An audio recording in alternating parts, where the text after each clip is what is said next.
नमस्कार दोस्तों, study IQ में आप सभी का बहुत बहुत स्वागत है। दुनिया की सबसे बड़ी ड्रग ट्रायल कोविड-19 के लिए जो शुरू हुई है वो हाल ही में शुरू की गई है यूके में। यूके में इसको शुरू करने वाला है ऑक्सफोर्ड यूनिवर्सिटी। ऑक्सफोर्ड यूनिवर्सिटी के साथ यहाँ पर लगभग 5000 से भी ज़्यादा पेशेंट्स और जितने भी अभी तक सजेस्टेड दवाइयाँ हैं, जितनी भी दवाइयाँ जगह जगह पे इस्तेमाल की जा रही हैं, उन सभी दवाइयों का इस्तेमाल इस ट्रायल में किया जाएगा। इस ट्रायल की यही खास बात है कि इसमें जो नंबर ऑफ़ पेशेंट्स ने जिन्होंने भाग लिया है और दूसरा जो नंबर ऑफ़ ड्रग्स यहाँ पे इस्तेमाल किए जा रहे हैं वो मैक्सिमम है, इसीलिए ये दुनिया की सबसे बड़ी ट्रायल है। आइए जानते हैं कि इसमें कौन से ड्रग्स को लेके यहाँ पर बात चल रही है। मेरा नाम है अनिरुद्ध। इस लेक्चर की पीडीएफ को डाउनलोड करने के लिए प्लीज़ जाइए मेरे टेलीग्राम चैनल पे ANI15A। ध्यान रखिएगा, इसमें 11,000 से भी ज़्यादा सब्सक्राइबर्स जुड़ चुके हैं। ट्विटर पे भी आप मुझे फॉलो कर सकते हैं, ये है मेरा ट्विटर हैंडल। आइए स्टार्ट करते हैं। जो लेटेस्ट अपडेट है कोरोना वायरस का वो फिलहाल ये कहता है कि दुनिया में लगभग 24 लाख केसेस हो चुके हैं और जो मौतें हैं वो 1.7 लाख के आसपास हो चुकी हैं। तो सिचुएशन जो है वो अभी भी कंट्रोल में नहीं आई है। रिलेटली ऐसी कुछ बातें आ रही हैं कि शायद मई मिड तक जो केसेस हैं वो पीक कर जाएंगे, लेकिन अभी भी किसी को इसके बारे में एग्जैक्टली नहीं मालूम। WHO ने आज सुबह ही ये कहा है कि इसको लेकर जो वैक्सीन बननी है और इसके जो केसेस हैं इसको लेकर भी उन्हें अभी तक कोई श्योरिटी नहीं, बिकॉज प्रॉब्लम यहाँ पर ये है कि वायरस को हम अभी तक समझने में नाकामयाब हैं। इसके बाद यूके में जो है दुनिया की सबसे बड़ी ड्रग ट्रायल कंडक्ट की जा रही है। इस ड्रग ट्रायल का जो नाम है, ये न्यूज़ जो है गार्डियन न्यूज़पेपर से हमने उठाई है। इस ड्रग ट्रायल का जो नाम है रिकवरी ट्रायल्स के नाम से इसे जाना जाएगा। What is this recovery trial? ये रिकवरी ट्रायल जैसा कि आप देख सकते हैं, ये रिकवरी ट्रायल जो है ये एक्चुअली ऑक्सफोर्ड यूनिवर्सिटी के अंडर कंडक्ट की जा रही है।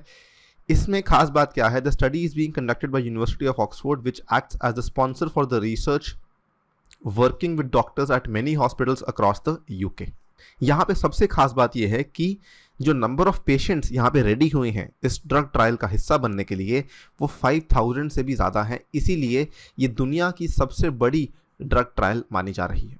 जब इतने सारे पेशेंट्स आपके पास रेडी हो जाते हैं तो होता क्या है, पॉसिबिलिटी क्या होती है कि आपके पास जो बेसिकली प्रोबेबिलिटीज़ हैं चेक करने की कि कोई ड्रग कामयाब है या नहीं है वो काफ़ी ज़्यादा बढ़ जाती है, वो इंक्रीज़ हो जाती है।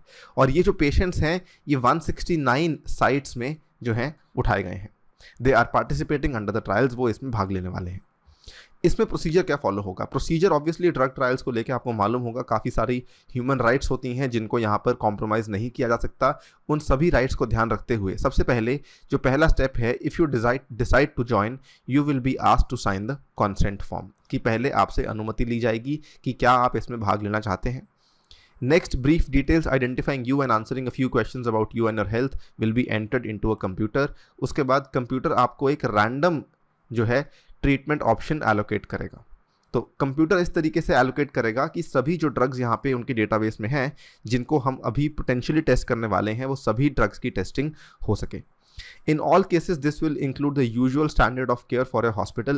at the same time जो सबसे इंपॉर्टेंट है इस पूरे ड्रग ट्रायल का इंपॉर्टेंट पार्ट ये है कि जितने भी पेशेंट्स इसमें भाग ले रहे हैं, जो अभी तक नॉर्मली ट्रीटमेंट दी जा रही है जैसे कि वेंटिलेटर पे रखा जाता है या फिर ऑक्सीजन दी जाती है या फिर फ्लूइड्स दिए जाते हैं, ये सब चीज़ें अभी भी चालू रहेंगी, वो चीज़ें नहीं रुकेंगी। साथ में जो दूसरी ड्रग है ट्रायल के लिए उसका इस्तेमाल चलता रहेगा।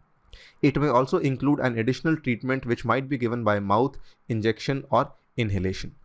यहाँ पर रिकवरी ट्रायल्स की एक और ख़ास बात, जो पहले तो ये था कि नंबर ऑफ़ पेशेंट्स इसमें बहुत ज़्यादा हैं, ठीक है, और दूसरी बात इसमें रैंडम एलोकेशन हो रही है। तीसरी बात, अभी तक क्या है, कोई भी ऐसी दवा नहीं है जो कि ये प्रूव कर दे कि कोविड-19 को लेकर जो कि सक्सेसफुल हो। आपने बहुत सारी वीडियोस देखी होंगी स्टडी आईक्यू पर, कोई वीडियो ये कहती है कि जो इबोला वाली दवाई थी वो शायद काम आ जाए, जो सार्स वाली दवाई थी शायद वो काम आ जाए, लेकिन यहाँ पर कोई भी दवाई जो है वो एज सच सक्सेसफुल नहीं है, right. The study aims to find out whether any of these additional treatments are of any help। The recovery trials will begin by testing some of these suggested treatments। सबसे पहले कुछ ये treatment जो हैं वो try की जाएंगी। सबसे पहले सबसे जो आगे है इसमें वो है हाइड्रोक्सी क्लोरोक्वीन। हाइड्रोक्सी क्लोरोक्वीन बहुत सारे देशों में चल रही है, भारत ने इसको लगभग 15 देशों में ऑलरेडी सप्लाई कर दिया है, राइट। HCQ वैसे तो इसकी यूज़ होती है वो लूपस के लिए होती है, आर्थराइटिस के लिए होती है और मलेरिया के लिए होता है। इसमें एक फ्रेंच स्टडी हुई थी, उसके बाद एक चाइनीज स्टडी हुई थी जिसने ये कहा कि HCQ जो है, ध्यान से पढ़िए इसको, it can slow the infection from SARS Covid by blocking it from entering cells in the body, but there is no data showing the benefit of the medicine। देखिए बहुत ज़्यादा इंपॉर्टेंट बात यह है, जो भी लोग रिकवर कर रहे हैं, दुनिया में रिकवरीज जो हैं वो लगभग 6 लाख को क्रॉस कर चुकी हैं। 24 लाख में से 6 लाख जो है रिकवरीज हो चुकी हैं। लेकिन ध्यान देने वाली बात यह है, जितने भी लोग यहाँ पर हाइड्रोक्सी क्लोरोक्विन ले रहे हैं, वो ऐसा नहीं कि वो केवल हाइड्रोक्सी क्लोरोक्विन ले रहे हैं। इसीलिए यहाँ पर जो ये वाला पॉइंट था ये काफ़ी इंपॉर्टेंट था कि ये जो एडिशनल ट्रीटमेंट है क्या ये काम कर रही है। इसीलिए पॉइंट ये यहाँ पे बताना चाहते हैं ये ड्रग ट्रायल के थ्रू कि कहीं लोग नॉर्मल ट्रीटमेंट से ही ठीक हो रहे हैं या फिर कोई एडिशनल ट्रीटमेंट जो उनको दी जा रही है उससे वो ठीक हो रहे हैं। सो क्योंकि यहाँ पर कोई डेटा नहीं है ये चेक करने के लिए कि हाइड्रोक्सी क्लोरोक्विन के थ्रू वो ठीक हो रहे हैं कि नहीं, इसीलिए इसको भी यहाँ पर ट्रायल में रखा गया है। सेकेंड इंपॉर्टेंट मेडिसिन है एजिथ्रोमाइसिन। एजिथ्रोमाइसिन काफ़ी कॉमन मेडिसिन है, ये एक ब्रॉड स्पेक्ट्रम एंटीबायोटिक है। Azithromycin is use to treat a wide variety of bacterial infections, और डोनाल्ड ट्रंप का भी ट्वीट ये कहता था कि एजिथ्रोमाइसिन को साथ में अगर आप कंबाइन करते हैं हाइड्रोक्सी क्लोरोक्विन के तो ये एक काफ़ी अच्छा इम्पैक्ट ला सकती है। और ये जो कह रहे हैं with respect to international journal of anti microbial agents. अब अगेन ये जो है एंटी बैक्टीरियल एंटीबायोटिक है, लेकिन इसको भी यहाँ पर इंक्लूड किया गया है अगेन चेक करने के लिए कि क्या ये एडिशनल ट्रीटमेंट यहाँ पे कोई भी लाभ दे पाएगी। उसके बाद लोपिनोवीर और रिटनोवीर, ये दोनों मेडिसिन जो हैं ये फ्रंट लाइन ड्रग्स हैं, HIV एड्स के लिए इस्तेमाल की जाती हैं। इनकी भी खास बात क्या है कि ये HIV एड्स को एलिमिनेट तो नहीं कर पाती, ऑब्वियसली HIV एड्स को आप नहीं एलिमिनेट कर सकते, लेकिन ये उसको कंट्रोल कर पाती हैं। सो इन दो ड्रग्स को भी यहाँ पर इंक्लूड किया गया है। इन दोनों ड्रग्स का कॉम्बिनेशन इनफैक्ट जहाँ भी होगा इनका कॉम्बिनेशन ही यूज़ किया जाएगा। शुरुआती दिनों में आपको ध्यान होगा इंडिया में भी एंटी HIV ड्रग्स जो हैं उसके इस्तेमाल से कुछ बेटर रिजल्ट्स देखने को मिल रहे थे। बॉम्बे में इसका इस्तेमाल शुरू हुआ था, जयपुर में इसका इस्तेमाल हुआ था। इसके बाद एक स्टेरॉयड है लो डोज डेक्सामेथासोन, इसका भी इस्तेमाल जो है वो बताया जा रहा है कि शायद ये काम कर जाए। It is a type of steroid which is used in range of conditions typical to reduce inflammation. जो पॉइंट मैं यहाँ पे बताना चाहता हूँ वो ये है कि वैसे तो बहुत सारी दवाइयाँ यहाँ पे यूज़ हो रही हैं और एक ये कॉन्वलेसेंट प्लाज्मा ब्लड भी यहाँ पे यूज़ हो रहा है, लेकिन इसकी खास बात यही है कि यहाँ पे रैंडम एलोकेशन हो रही है। इसीलिए यहाँ पर जो है जो रिजल्ट्स आएंगे वो ज़्यादा बेहतर आएंगे as compare to any other drug trial, right. Convalescent plasma blood therapy भी यहाँ पे इस्तेमाल की जा रही है। भारत में कल ही एक न्यूज़ आई थी कि एक लेडी जो है वो दिल्ली में इस थेरेपी से रिकवर कर गई है। कॉन्वलेसेंट ब्लड थेरेपी में क्या होता है कि using people who have recovered that contain antibodies against the virus, यानी कि जो लोग रिकवर कर चुके हैं उनके शरीर में से एंटीबॉडीज़ ली जाती हैं और उसके थ्रू जो है ये एंटीबॉडीज़ उस शरीर में डाल दी जाती हैं जो कि अभी संक्रमित है। तो ये वाली थेरेपी भी यहाँ पे इस्तेमाल की जा रही है इसी ड्रग ट्रायल के अंडर, राइट। अब इस ड्रग ट्रायल का जो रिस्क है वो रिस्क ये है, apart from the known side effects of these treatments which में include stomach upset, flu like symptoms and blood test abnormalities, there is the unlikely possibility of a severe reaction to a study drug. ये एक possibility है, ये scientist इसको मानते हैं।